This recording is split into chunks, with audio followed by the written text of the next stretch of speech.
కలువరి కీర్తనల పుస్తకం 23వ అధ్యాయంలో ఎలా ఉంటుంది అంటే, జాగ్రత్తగా వినండి. ఇది మీ బైబిల్లో ఉంటుందో లేదో తెలియదు కానీ కలువరి కీర్తనల పుస్తకంలో ఇలా ఉంటుంది.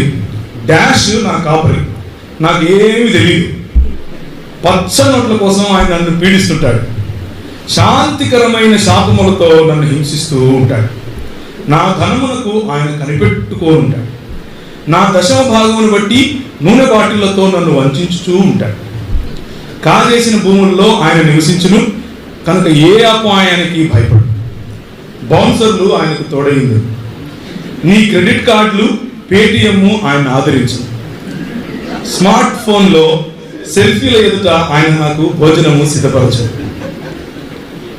ఎపిసోడ్ స్పాన్సర్షిప్తో నా తల ముంచి ఉన్నావు, నా జేబు ఖాళీ అయి ఉన్నది.